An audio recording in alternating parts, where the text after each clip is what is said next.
नमस्कार दोस्तों, मैं रूपा सिंह चंद्रा आईएएस के ऑनलाइन प्लेटफॉर्म पर आप सभी का स्वागत करती हूं। साथियों, पिछली कक्षा में मैंने आपको शिक्षण विधि के प्राचीन विधियों के बारे में बताया था। फिर आपको नवीन विधि के बारे में पढ़ा रही थी, नवीन और आधुनिक विधि में, जिसमें कुछ टेक्निकल इश्यू होने की वजह से हमारी क्लास स्टॉप हो गई थी, हम कंटिन्यू नहीं कर पाए थे। तो आज हम रिकॉर्डेड वीडियो के थ्रू आपको ये चीज़ें पढ़ाएंगे, ठीक है। उसके आगे करेंगे। तो आज हम पढ़ेंगे संस्कृत शिक्षण विधि की आधुनिक शिक्षण विधि, जिसमें मैंने आपको एक दो विधि बता दिया था। ये संस्कृत शिक्षण विधि के बारे में आपको बताया था कि शिक्षण विधि किसे कहते हैं, शिक्षण किसे कहते हैं। अगर आप ना सुने होंगे मेरी वीडियो को, अगर वीडियो को नहीं देखा है तो हमारी पुरानी वीडियो को जाकर देखिएगा, ठीक। थोड़ा टाइम की कमी है, इसलिए जल्दी जल्दी हम पढ़ाना चाहते हैं, क्योंकि आपका पेपर बहुत पास है और मैं चाहती हूँ कि लाइव रह के हम आपके यहाँ चीज़ों को MCQ सॉल्व कराएं, ज़्यादा से ज़्यादा पेपर सॉल्व कराएं। तो कंटेंट हम आपको रिकॉर्डेड के थ्रू देंगे, ठीक है। और आपके यहाँ क्या कहते हैं, प्रैक्टिस में कराऊंगी लाइव क्लास के थ्रू। चलिए आगे देख लेते हैं। तो हमने इसमें बताया था कि संस्कृत शिक्षण विधियाँ 3 टाइप से बटी थी, परंपरागत, प्राचीन, और इसी को दूसरा आपका है नवीन आधुनिक, और अगला है आपके यहाँ नवीनतम उपागम। तो जिसमें आपके यहाँ परंपरागत प्राचीन 2 प्रकार की थी, पाठशाला विधि जिसको गुरुकुल विधि कहते थे, और दूसरी आपकी थी व्याकरण विधि जिसे भंडारकर विधि भी कहते थे। अगले हम देख लेते हैं व्याकरण अनुवाद विधि। ये सारी चीज़ें मैंने आपको पढ़ाई थी, ठीक है। आप हमारे पुरानी वीडियो को देखिएगा, संस्कृत शिक्षण विधि पार्ट 2 में देखिएगा। अगली हमारी विधि है नवीन विधि और आधुनिक विधि। तो नवीन विधि और आधुनिक की विधि के बारे में भी मैंने हल्का फुल्का उसमें आपको बताया था। इतनी सारी विधियों को पढ़ेंगे, जिसमें हमारी पहली विधि है पाठ्य पुस्तक विधि। वैसे तो ये भी हमने पढ़ाया था, लेकिन अब हम यहाँ से नवीन या आधुनिक विधि फिर से शुरुआत करते हैं, तो फिर से चीज़ों को आपको बता देते हैं। इसके समर्थक डॉक्टर वेस्ट महोदय थे। कौन से थे, एक मिनट रुक जाइएगा।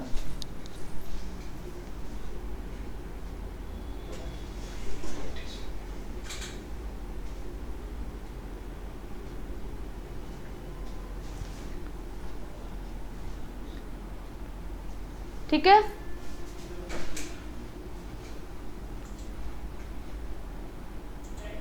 बस एक मिनट।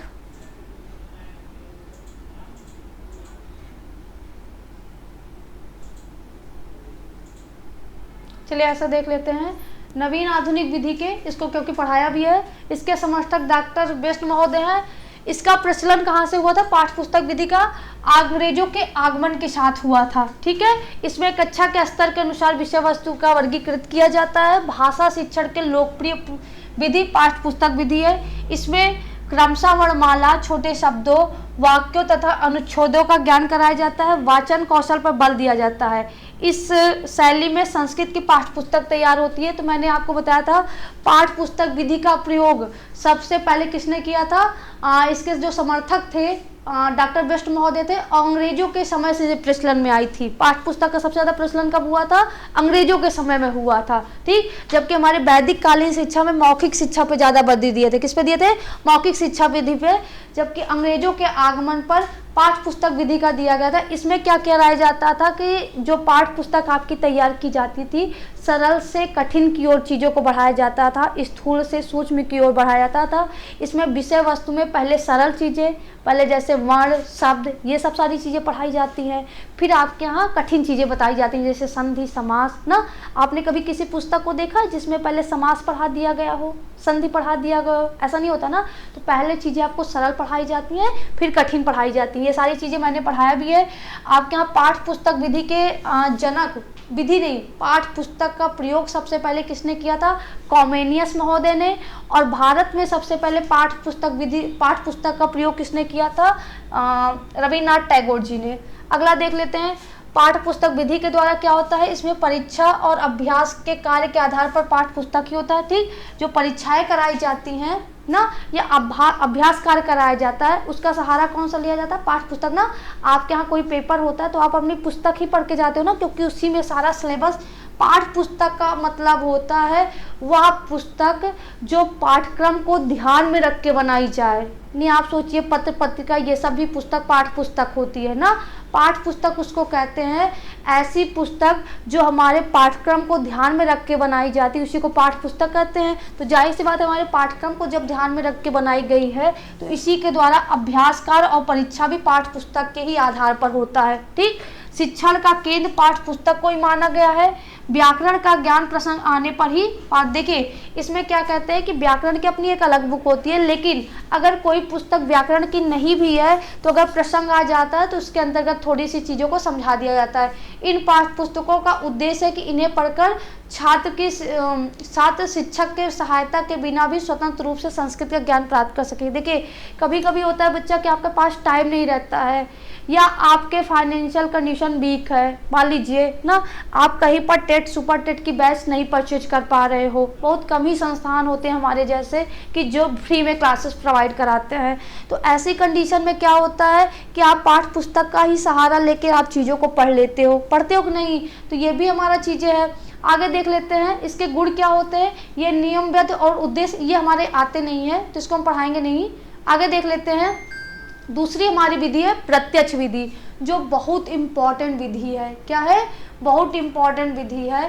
देखिए प्रत्यक्ष विधि ऐसी विधि है जिसको हम क्या बोलते हैं, निर्बाध विधि, सुगम विधि, प्राकृतिक विधि, और इसका एक नाम है मात्र विधि। एक नाम क्या है? मात्र विधि। देखिए मात्र विधि मतलब मातृभाषा से मत लीजिएगा। प्रत्यक्ष विधि इसलिए पूछते हैं क्योंकि इसमें भाषा का ज्ञान भाषा में ही कराया जाता है, किसी और भी भाषा का सहायता नहीं लिया जाता। ठीक है, जैसे मान लीजिए अन्य विधियों में क्या करते हैं, जब हम भाषा को सिखाते हैं तो मातृभाषा का सहारा ले लेते हैं। किसका सहारा लेते हैं? मातृभाषा का सहारा लेते हैं। पर यह एक ऐसी विधि है जिसमें जिस भाषा को सिखाना है उसी भाषा में ही सिखाया जाएगा, किसी और भी भाषा का सहारा नहीं लिया जाएगा। अब किसी और भाषा का सहारा नहीं लिया जाता, इसीलिए इसको प्रत्यक्ष कहते हैं कि सामने इसी को रख के सिखाएंगे ना। अब क्या करते हैं कि हम लोग जैसे संस्कृत सीख रहे हैं, हिंदी भाषी हैं तो हिंदी का सहारा लेकर हम लोग संस्कृत सीखते हैं। लेकिन इसमें क्या है कि अगर संस्कृत है तो प्रत्यक्ष मतलब आपके सामने रख के प्रत्यक्ष अध्यापक संस्कृत में ही बोलेगा, आपसे भी बोलेगा कि टूटी फूटी जो भी बोले हो आप भी संस्कृत में ही बोलिए, किसी अदर भाषा का सहारा नहीं लेंगे।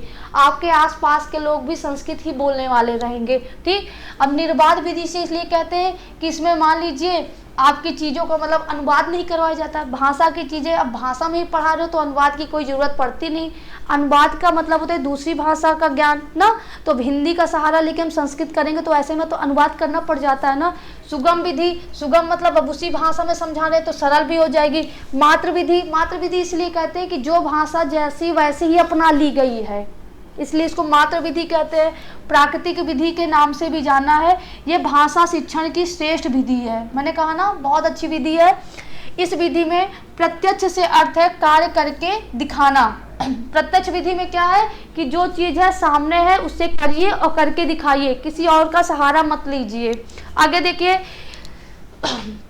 इस विधि का सर्वप्रथम प्रयोग अंग्रेजी भाषा में बहुत पूछता है। 1901 में फ्रांस ने गुइन ने किया था। ठीक है, तो इसका प्रयोग सबसे पहले किस भाषा में हुआ था? अंग्रेजी में। अगर अंग्रेजी वाले बच्चे अगर ये को देख रहे हैं तो इसको जरूर याद कर लेंगे। ठीक, अगला है देखिएगा, क्योंकि हर क्या कहते हैं पाठ का जो आपके यहाँ पेडोलॉजी होती है चाहे किसी भी भाषा की होती है मोस्टली सेम ही होती है। ठीक, आगे देख लेते हैं। इसके प्रवर्तक थे पीपी वाकील। ठीक है, समर्थक कौन थे इसके? जेम पर्सन गेटे। और विरोधी थे इसके रामकृष्ण गोपाल भंडारकर और शिवराम वाप्टे। अब देखिए विरोधी इसलिए हैं क्योंकि इन्होंने भंडारकर विधि दिया था जिसमें अनुवाद पर बल दिया था। किस पे दिया था? अनुवाद पे। किसी बच्चे को अगर दूसरी भाषा सिखाना है तो अनुवाद का सहारा लेंगे तो ऐसे में बच्चों में शब्द भंडार की वृद्धि होती है।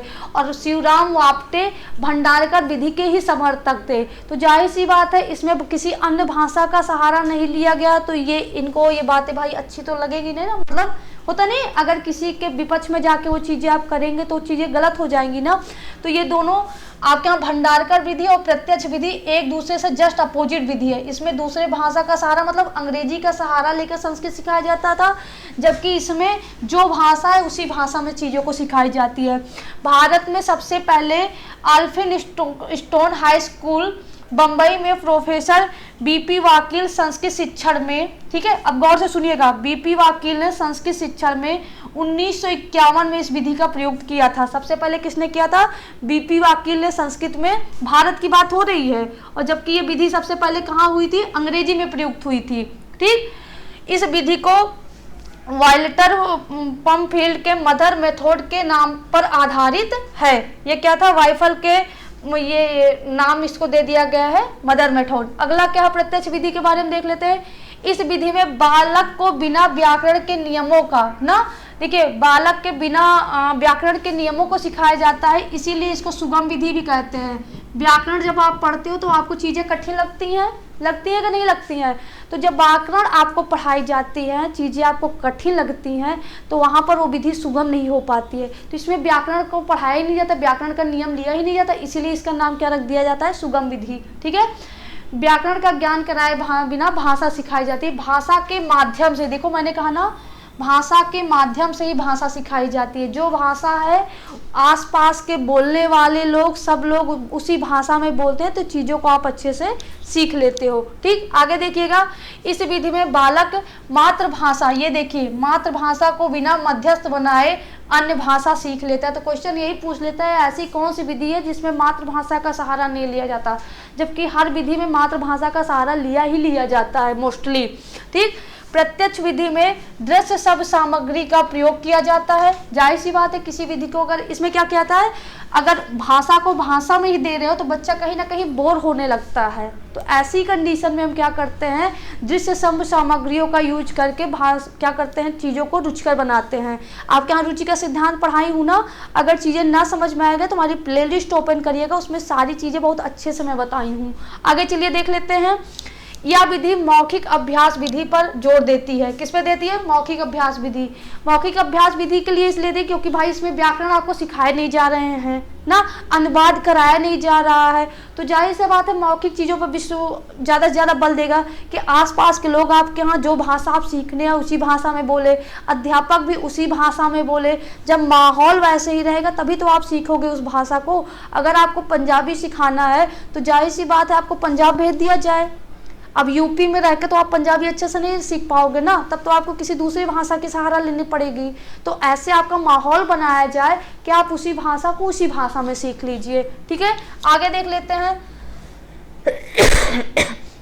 इसमें देखिए, काठिन्य निवारण के लिए दृश्य शब्द साधनों का प्रयोग किया जाता है, पारस्परिक शब्दों का प्रयोग किया जाता है। ठीक है। उद्देश्य, इसका उद्देश्य क्या है, संस्कृत भाषा शिक्षण को संस्कृतमय वातावरण का निर्माण कराना। ठीक, मैंने कहा जिस भाषा को उसी भाषा में सिखाया जाए, तो संस्कृत भाषा को शिक्षण के लिए बहुत अच्छी विधि है। उसी का माहौल बना देती है कि आसपास के लोग आपके यहाँ संस्कृत बोलने वाले रहेंगे, तो ऐसे में आप सुन सुन के आप भी बोला स्टार्ट कर देते हो। ठीक है, अगली तरफ देख लेते हैं। अगला हमारा है, इसके दो गुण क्या हैं। इसके संस्कृत शब्दोच्चारण या अभिव्यक्ति का विकास संभव हो पाता है। जाहिर सी बात है, जब वही भाषा बार बार कर रहा है तो संस्कृत शब्द का हम पता चलता है, कभी कभी हम भाषा तो सीख लिए पर बोल ही नहीं पाते हैं। क्यों? क्योंकि उसको मौखिक रूप में प्रयोग नहीं कर रहे हैं, और इसमें मौखिक चीज़ों पर ही बल दिया जाता है। संस्कृत भाषा शिक्षण में संस्कृतमय वातावरण निर्माण करना, ठीक है, और भाषा शिक्षण की क्या है, श्रेष्ठ विधि है। आगे देख लेते हैं। हर्बर्ट की पंचपदी, अब इनका गौर से सुनिएगा। हर्बर्ट की पंचपदी, इनको क्या बोले जाते हैं, पाठ योजना के जनक भी हर्बर्ट महोदय को बोला जाता है। क्या बोला जाता है, पाठ योजना के जनक यही हैं। ठीक है, और आपके यहाँ दैनिक पाठ योजना के भी जनक हर्बर्ट महोदय है। क्या है, दैनिक पाठ योजना के जनक भी हर्बर्ट महोदय हैं। ठीक है, तो इन्होंने सर्वप्रथम पाठ योजना के बारे में अपना एक उपागम प्रस्तुत किया था। आपके यहाँ मैंने नहीं पढ़ाया है, पाठ भाषा शिक्षण के उपागम। उपागम का मतलब ही होता है कि आप पाठ्यक्रम को कैसे बच्चे के सामने प्रोवाइड कराएं, शिक्षण कार्य को कैसे करें। तो उपागम ही आपके यहाँ शिक्षण विधियों को जन्म देती है ना। जैसे मान लीजिए हम आज सोच के आए हैं कि आपको शिक्षण विधि पढ़ाएंगे, तो बच्चे ऐसे डायरेक्ट तो हम चले नहीं आएंगे पढ़ाने, पहले मेंटली प्रिपेयर होते हैं, प्लान बनाते हैं ना कि ये बिंदु हमें ऐसे रखना है, इसके बाद ये बिंदु रखना है, ये बिंदु ऐसे रखना है। तो जो प्लान बनाते हैं उसी को बोलते हैं उपागम। अब उस प्लान को जब आपके सामने प्रस्तुत करेंगे तो जाहिर सी बात है बहुत सारे तरीके अपनाएंगे ना, तो उस तरीकों को क्या बोलते हैं, शिक्षण विधि। तो जिस तरीके से आपको पढ़ाते हैं उसी को शिक्षण विधि बोलते हैं ना, तरीका ही तो होता है पढ़ाने का। तो ऐसे में कभी कभी क्वेश्चन पूछ लेता है कि शिक्षण विधियों का जन्म कहाँ से होता है, तो उपागम से होता है। उपागम का मतलब होता है योजना बनाना किसी चीज का। ठीक है, तो यहाँ पर देख लीजिए हर्बर्ट की पंचपदी, हर्बर्ट एक प्रसिद्ध शिक्षा शास्त्री और मनोवैज्ञानिक है। उनके सिद्धांतों के आधार पर उनके शिष्यों ने ही पंचपदी प्रस्तुत किया था। अब देखिए मैं बताऊंगी इनके शिष्य, क्योंकि हर्बर्ट महोदय ने सर्वप्रथम 4 ही बिंदु प्रस्तुत किए थे। देखिए यहाँ पर 5 पदों द्वारा शिक्षण कार्य करवाए जाने के कारण शिक्षण को हर्बर्ट की पंचपदी शिक्षण के नाम से जाना जाता है। संस्कृत शिक्षण में इस विधि का उपयोग लाया जाता है। अब देखिए हर्बर्ट महोदय ने स्टार्टिंग में शुरुआत में सिर्फ 4 चीजें प्रस्तुत की थी। कितने की थी? 4 चीजें प्रस्तुत की थी उन्होंने। पहले देखिए हर्बर्ट महोदय ने 4 बिंदुओं को प्रस्तुत किया था। पहले उन्होंने पहला बिंदु उनका था अस्पष्टता, ठीक। दूसरा उन्होंने प्रस्तुत किया था संबद्धता, तीसरा प्रस्तुत किया था व्यवस्था और चौथा प्रस्तुत किया था आपके यहाँ विधि। यही पाठ योजना के 4 बिंदु थे कि इन्हीं को ध्यान में रख के पाठ योजना बनाया जाए, तैयार किया जाए। अब ऐसे में क्या हुआ, शिक्षा जगत में ये 4 बिंदु स्वीकार ही नहीं किए गए, अमान्य घोषित हो गए। तो इनके 2 शिष्य थे, शिलर और रेनिन, ठीक है। कहीं कहीं पर इनका नाम आ जाता है जिलर और रेन। क्या आता है? शिलर को क्या बोल देते हैं? जिलर, और रेनिन को कहीं कहीं पर रेन वर्ड आ जाता है, जानते रहेगा। तो इन्होंने किया कि पाठ योजना को फिर से उसमें थोड़ा सा परिवर्तन कर दिए। पाठ योजना में क्या किया, इनके 4 बिंदु में थोड़ा सा परिवर्तन कर दिया। और जो परिवर्तन किए, अस्पष्टता को इन्होंने 2 भागों में बांट दिया। एक आपका दिया था प्रस्तावना और एक आपका दिया था विषय स्थापना, जिसको प्रस्तुतिकरण भी कहा जाता है। क्या कहा जाता है? प्रस्तुतिकरण। अब सुनिएगा, दूसरा इन्होंने संबद्धता को क्या नाम दिया? तुलना। और व्यवस्था को क्या नाम दिया? सामान्यीकरण। और विधि को क्या नाम दिया? प्रयोग। तो कितने हो गए आप जोड़िए? 1, 2, 3, 4 और 5। अब ये पहला नाम हटा के ये 5 प्रस्तुत किए गए और ये शिक्षा जगत में धूम मचा दिया। शिक्षा जगत में इसको क्या कर लिया गया? एक्सेप्ट कर लिया गया। इसी को बोलते हैं हर्बर्ट की पंचपदी। अब देखिए कभी भी क्वेश्चन ये पूछेगा कि हर्बर्ट के पंचपदी में कितने पद थे, तो 4 कभी जवाब मत दीजिएगा। जब क्वेश्चन ये पूछेगा कि हर्बर्ट महोदय ने शुरुआत में कितने पदों को प्रस्तुत किया था, तो कितने पद प्रस्तुत किए थे? 4। जब शुरुआत बोलेगा, नहीं हर्बर्ट के पंचपदी में कितने पद थे आपके यहाँ? 5, ठीक है। जिसमें आगे देखिएगा हर्बर्ट के 2 शिष्य, यही मैंने आपको बताया, प्रथम सोपान को स्पष्टता को 2 भागों में बांट दिया। अच्छा देखिए ये जो प्रस्तुतिकरण है, शिलर महोदय ने, किसने?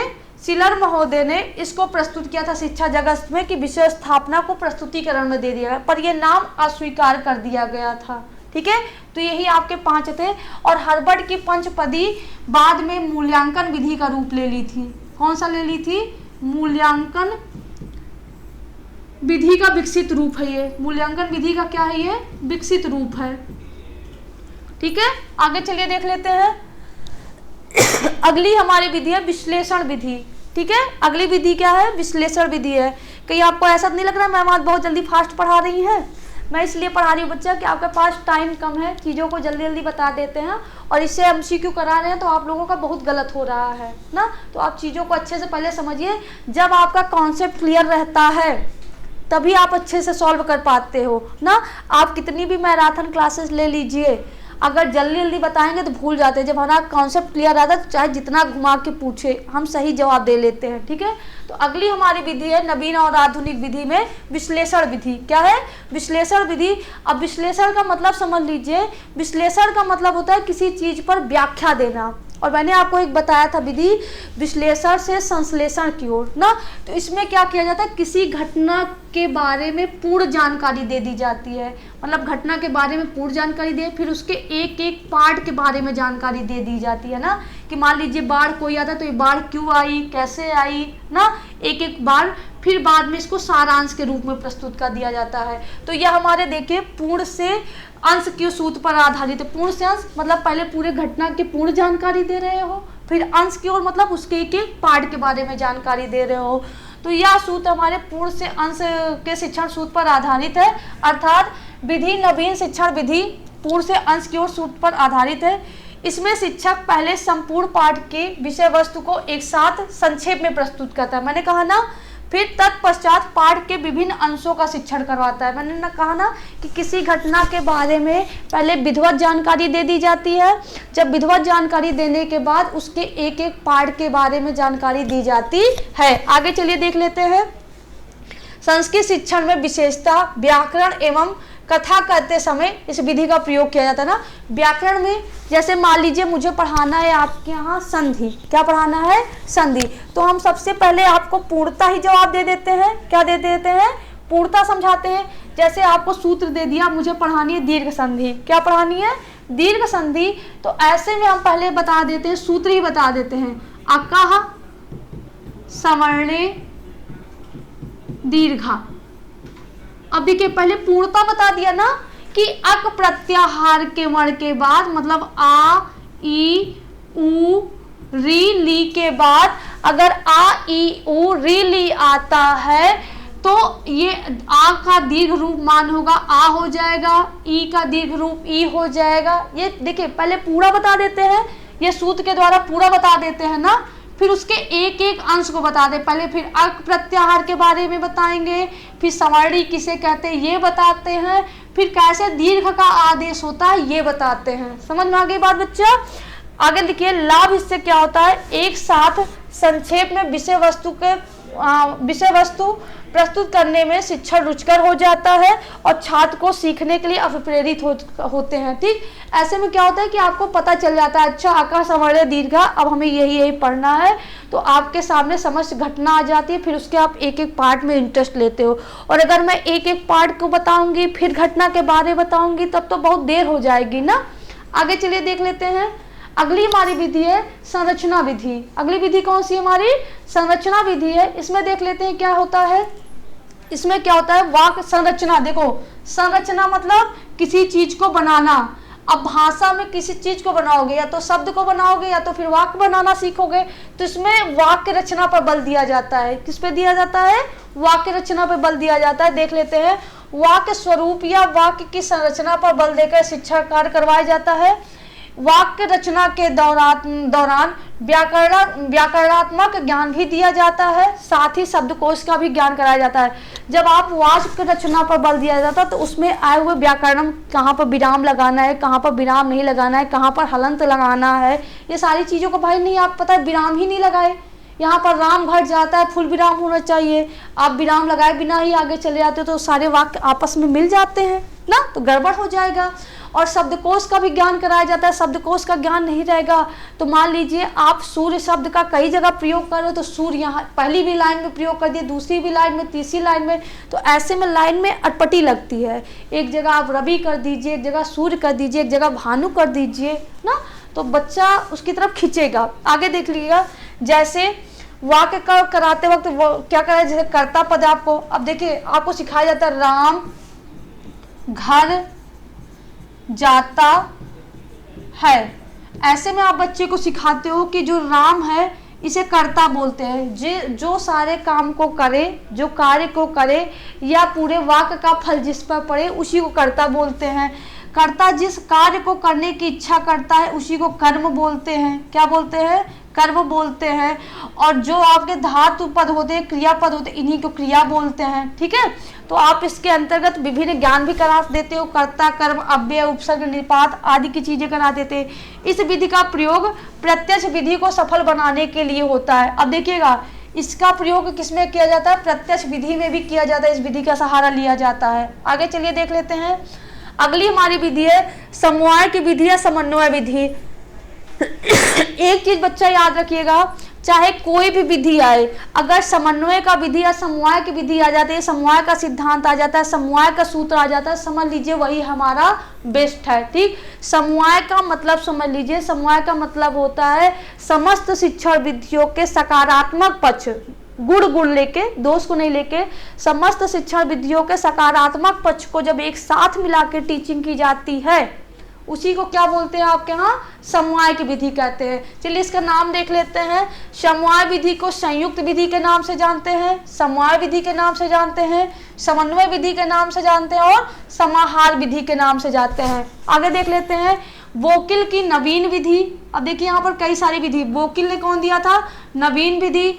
आप्टे की मनोवैज्ञानिक विधि, हु परिकर की विश्लेषण विधि, ठीक है, का मिश्रण होने के कारण यह संयुक्त विधि कहलाती है। अब देखिए इसमें तीन विधियों को मैंने कहा ना, कि जितनी सारी, तीन ही विधियां नहीं, जितनी भी सारी विधियां होती हैं सबके सकारात्मक पक्ष जब एक साथ मिलाकर टीचिंग की जाती है उसी को क्या बोलते हैं, समवायिक विधि। पर यहाँ पर सबसे ज्यादा किस विधियों का सहारा लिया गया था, इन तीनों विधियों का। आगे चलिए देख लेते हैं। दूसरी विधियों की उपेक्षा करने के बजाय समस्त विधियों के श्रेष्ठ गुणों को लेकर, मैंने अभी आपको बताया था कि दूसरी विधियों का क्या किया जाता है, उपेक्षा नहीं किया जाता, जबकि समस्त विधियों के श्रेष्ठ गुण को शामिल कर लिए जाते हैं, ठीक है, लेकर उनका संश्लेषण कर परिस्थिति के अनुसार प्रयोग कर संयुक्त विधि है। समवाय विधि को समझने का ढंग निम्न प्रकार है, जैसे अध्यापक गद्य के कोई पाठ पढ़ा रहा है, उसके बीच में व्याकरण आ गया तो अध्यापक वहीं पर व्याकरण का ज्ञान सिखाएगा, अन्य इससे संबंधी अन्य बात पे भी चर्चा करेगा। अब मान लीजिए आप समवाय की विधि में कोई भी, मतलब आप पता चला कि आप पढ़ा रहे हो पद, क्या पढ़ा रहे हो, पद, और पद की सबसे अच्छी विधि कौन सी होती है, हाँ, पद की सबसे अच्छी विधि होती है दंडवान और खंडवान विधि। तो ऐसे में पता चला ग्रामर आ गए तो अब दंडवान और खंडवान विधि नहीं यूज कर सकते हो ना, वहां पर आपको आगमन विधि यूज करनी पड़ेगी, निगमन विधि यूज करनी पड़ेगी, सूत्र विधि यूज करनी पड़ेगी ना। अब देखिए मैंने मिश्रण किया ना उसमें चीजों को, अब पता चला नाटक आ गया, नाटक का कोई चर्चा आ गई, तो ऐसी कंडीशन में आपको अभिनय करना पड़ जाएगा, करना पड़ेगा कि नहीं करना पड़ेगा। तो ऐसे में क्या होता है कि आप एक क्लास में जब पढ़ाते हो तो एक विधि का सहारा लेकर नहीं पढ़ा सकते हो, ठीक है। आगे चलिए देख लेते हैं। अगली हमारी विधि है मूल्यांकन विधि। तो देखिए मूल्यांकन विधि आपको अभी पढ़ाया ही था कि हर्बर्ट की पंचपदी का विकसित रूप है। यह देखिए हर्बर्ट की पंचपदी का विकसित रूप है। यह एक उद्देश्यनिष्ठ विधि है जो छात्रों को अस्थायी ज्ञान को परखती है। क्या कहते हैं, छात्रों को मूल्यांकन किस लिए, छात्रों के अस्थायी ज्ञान को परखती है। मान लीजिए मैं ही आपको कोई चीज पढ़ाती हूँ, सिखाती हूँ ना, तो आपको परखने के लिए मैं मूल्यांकन तो करूंगी ही करूंगी ना। अब देखिए परीक्षा शब्द जो निगेटिव है, लेकिन बाबू अगर आपका मूल्यांकन के अकॉर्डिंग हम देखेंगे तो अगर हम परीक्षा नहीं लेंगे तो आपका मूल्यांकन कैसे करेंगे, आंकेंगे कैसे कि आपको चीजें आ रही हैं कि नहीं आ रही हैं ना। तो ये आगे देख लीजिएगा। सबसे पहले पाठ योजना के समय पाठ के उद्देश्य को निश्चित करके छात्र के व्यवहार में होने वाले परिवर्तनों को देखा जाता है। साथ ही व्यवहार परिवर्तन हेतु आवश्यक क्रियाओं को समाहित किया जाता है। अब देखिए जैसे हमारा उद्देश्य ये होगा, जैसे अभी आपको हम सीटेट पढ़ा रहे हैं तो हमारा उद्देश्य रहता है कि पाठ्यक्रम के अंतर्गत आपको चीजें जितनी सारी बिंदु है आपको सिखा दें। अब हमको पता कैसे चलेगा कि जो चीजें हमने आपको सिखाई हैं आप सीखे हो कि नहीं। तो आपके यहाँ जो MCQ कराती हूँ, प्रैक्टिस सेट कराती हूँ, तो इससे आंकती हूँ ना कि आप लोग आंसर करिए, आंसर करिए, तो आप लोग बताते हो तो हमें पता चलता है कि अच्छा क्या चीज़ें आपको समझ में आई, क्या चीज़ें नहीं समझ में आई, और जो चीज़ें नहीं समझ में आई फिर उस पर हम काम करते हैं कि नहीं करते हैं, ठीक है। आगे देख लिए, यह विधि शिक्षण के प्रत्येक सोपान के अंत में काम ली जाती है। जितनी भी सारी शिक्षण विधि, जाहिर सी बात है सारी शिक्षण विधियों पहले आपको कुछ ना कुछ सिखाया जाता है और अंत में हम क्या लेते हैं, मूल्यांकन विधि का वो लेते हैं। मूल्यांकन का अर्थ होता है भावात्मक रूप से निर्णय देना। कैसे रूप से, भावात्मक रूप से निर्णय देना होता है, ये भी नहीं कि आप बच्चे को कुछ भी बोल दीजिए। आगे चलिए देख लेते हैं। मूल्यांकन विधि के जो आपके यहाँ बिंदु होते हैं इन पे आपके यहाँ ध्यान रखना होता है। पहला बिंदु होना चाहिए उद्देश्य। मूल्यांकन आप जब करते हो तो आपके पास एक उद्देश्य होना चाहिए, ठीक है।